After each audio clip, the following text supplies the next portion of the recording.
Today's the 10th of May and we're heading in pretty late.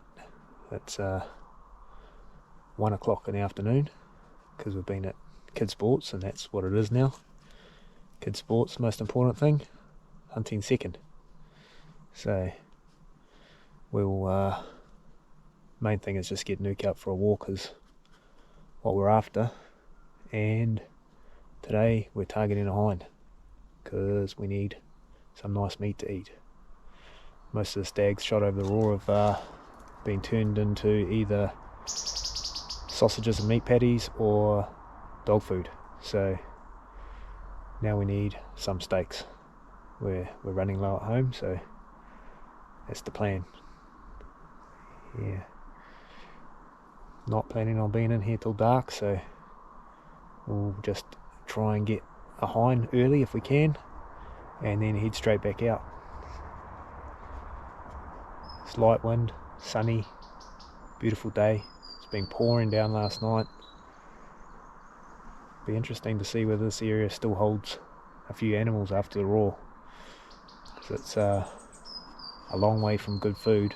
There is always low numbers of deer here, so although it's nice bush to hunt, it's quite hard to actually get onto one, and then I would say easier to shoot them because you can stalk behind the dog and see quite far ahead.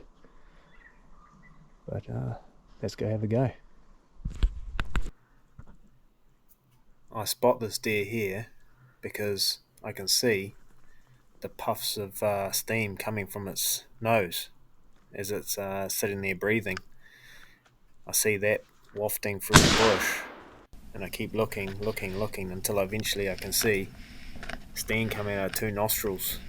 I start looking through my scope and I start to figure out what I'm looking at, and then I see a set of antlers above its head. Couldn't really see much apart from the coronets, and the back of its head and neck down to its shoulder.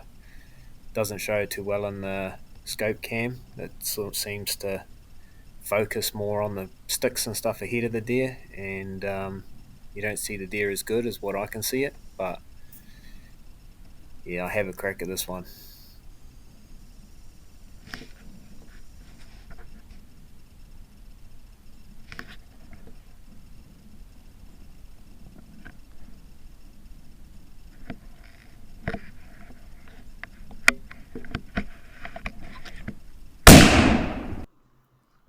I know my shot's sort of high shoulder, base of neck, not very deep into the neck, so I'm sort of thinking I might have hit that main tendon, and I'm hoping for a bit of bone or something so that it's down, but I'm still not sure now, so I decided to move quite quickly to get up to where it was. Then Nuke gets onto a blood trail and we start following it. And there's quite a lot of blood, so I'm expecting to come across it pretty quickly.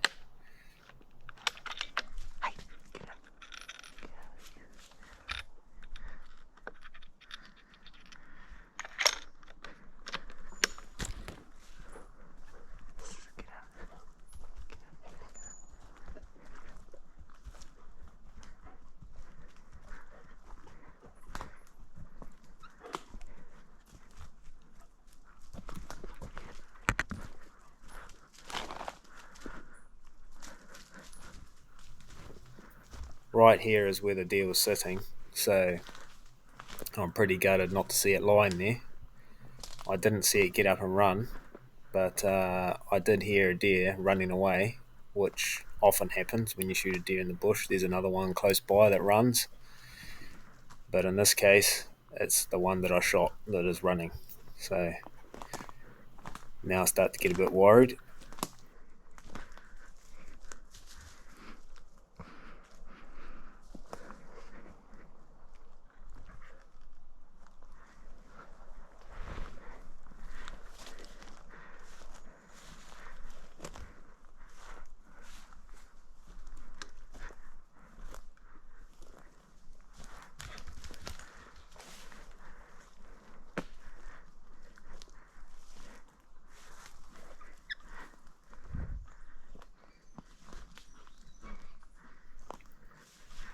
Nuke's tracking me straight down the blood trail here. I thought that you'd be able to pick it up easy in the GoPro, but yeah, you can't really see it. But there was plenty of blood, and I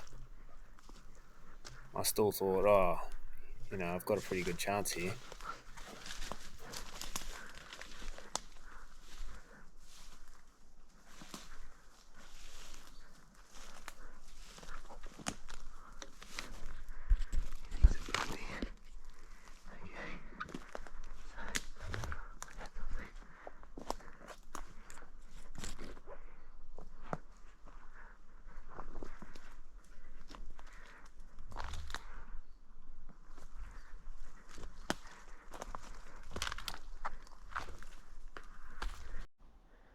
Well, as you saw, that's just a tree falling down. As you saw, I took a shot at what I think is a stag or a spiker.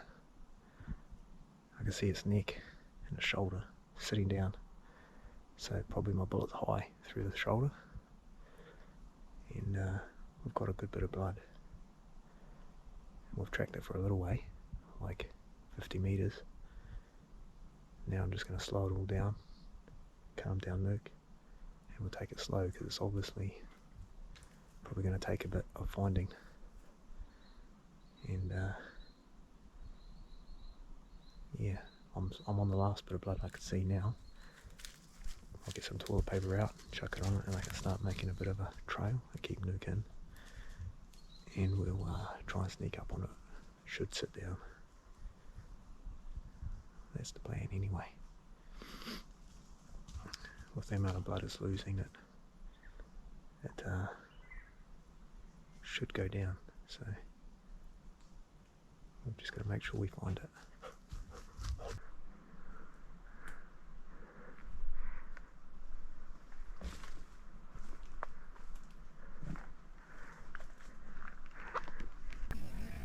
The scope cam doesn't pick up light very well, as you would have seen already, but I tried to brighten it as much as I can. If I could, you'd clearly see that I'm looking at a deer sitting down, and I can see its rib cage behind its shoulder and its front leg. That's all I need to see. I couldn't see its head, but I figured it's the one that I shot, most likely. So we're tracking. We've been tracking for about a K on that last stag. I think it was a stag. And we've seen a deer sitting down. And he was indicating, but he was indicating indirectly, so he was sort of facing this way, but the deer's up there, so he didn't know exactly where it was, but he was on point. But I saw it up through the bushes sitting down, another deer sitting down, so it didn't look like a stag. So maybe now I've got two shot there because that one ran too. The blood trail is really fine on that first animal now, and we're going uphill the whole way for a K, and we're only seeing a drop of blood every 20 meters or something, so I actually think it's okay. It's not ideal to have a shot that wasn't placed perfectly, but unless I've just shot it and it was the one sitting down. But I did hear another deer crash off uphill, which I doubt that it still had another deer with it. We'll find out anyway. Well, hopefully, if we can find this one. Pretty sure this one's hit behind the shoulder, so it shouldn't be too far away. And I'll give it a bit of time this time rather than give it a push like last time where I thought that it would be down. Yeah. Oh well, we'll have a go.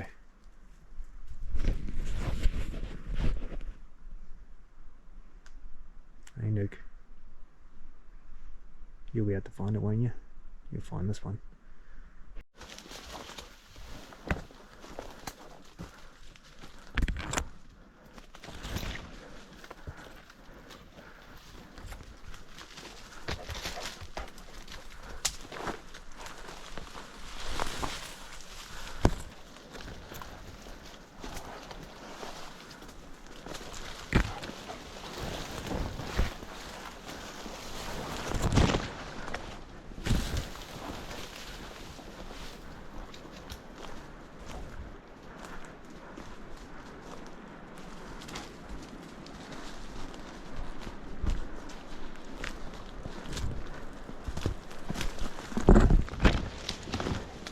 Good boy.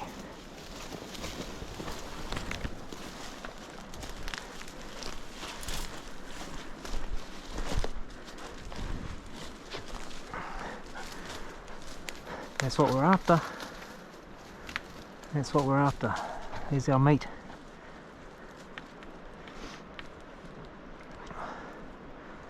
I wasn't going to find that without you, was I?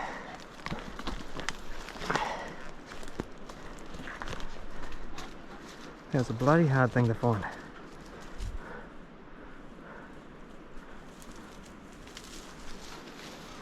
Now we can go home. Whole bunch of meat there for us, eh? Good boy. There's our bullet hole there. It looks low because the deer was sitting down at the time, so that would have been squashed out. It would have been more up here, and it should have angled up and into the shoulder sort of area. So yeah, at least we got that. I think it's not very it's not in great condition.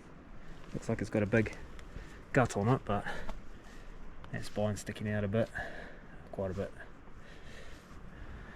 It might just taste a bit nicer for the family than a pissed up stag though.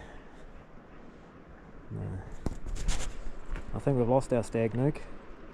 We'll be happy with this, and that's a bugger. It's a bugger, but it happens. We got our deer. Luckily you were there, because I wouldn't have seen it. No way if he didn't stop. He was facing the wrong way, but he stopped, and I knew there was one there. So I looked around, and then I looked up through the bush, and I could just see this one's stomach sort of area as it was sitting down. And I wasn't sure whether it was the one we were tracking or a new one, but I was pretty much giving up, because the one we were tracking has gone like a K uphill, and we're running out of blood, and it was sort of a neck high shoulder shot. So there's a good possibility, well, I'm pretty damn sure he'll be fine. His head obviously isn't hanging down, so his tendon must be good on the back of his neck, and he'll heal up and he'll be fine. But yeah, we got our meat, we got what we're here for. Yeah, I'll head straight back out now. I don't need any more today. That's good for this weekend, for a little short mission. It's only like 2:30 now, so I've only been in the bush for an hour and a half, which I wasn't expecting it to all happen that quick. Yeah. Anyway, we'll butcher it up and we'll get out of here. What do you reckon, Nuke? You want to get out of here, eh? Yeah, so we know this shot was well placed, as I've got the exit hole here now, which is right there, which is through the other shoulder. So went in about where my foot is there, straight through there and out there. So yeah, they got a lot of vitals, and she's only gone about 15 meters or 20 meters, but she would have been tough to find, because I actually had it a bit wrong where she was, and I would have been looking in the wrong place for a while. But Nuke knew the whole time, I didn't, and he kept trying to pull me this way, and I had to go back to the start and start again, put him back on the actually where it was and go. You know, it just shows you, just trust them. I just thought I'd show you, this is how I break down an animal when I'm in the bush. So the first thing I do is I remove the back stakes, which I've got hanging here in the tree. So I hang them up so they're cooling while I'm doing everything else, and then I take off both the back legs. So I roll it over and face the head downhill to take the back legs off, so you get way less blood pour out on you and stuff. I actually didn't even really get any blood on my hands taking them off. So I take off those, where you can see that they're you can see that there's no blood around the back legs where I've taken them off.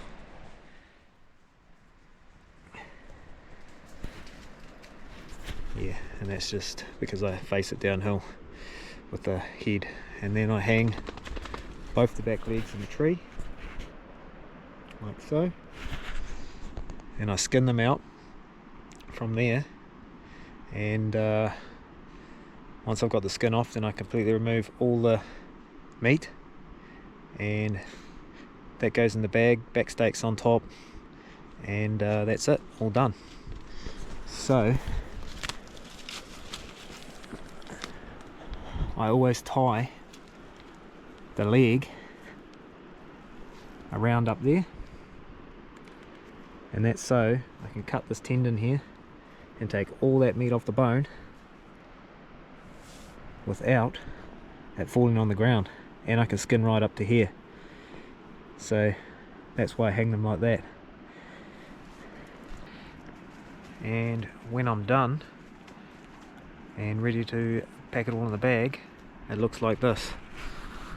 You got your back steaks there, and we've got the back legs hanging off the end of the bone, all bone down to there, and I just chop it off at the bottom around the joint and drop it into the bag. You see all the steam coming out. Most of the time I'll sit down and have a muesli bar now and let that steam all come out and let them cool right down on the inside. Yeah, and do that before I put it in a plastic bag so it doesn't sweat. But doesn't really matter today because I'm going to be back home in about an hour and a half, so yeah, I'll be able to take them out, put them in the fridge, let them chill down properly, and then I'll freeze them after that, or take them to the butcher and get them turned into salamis or something.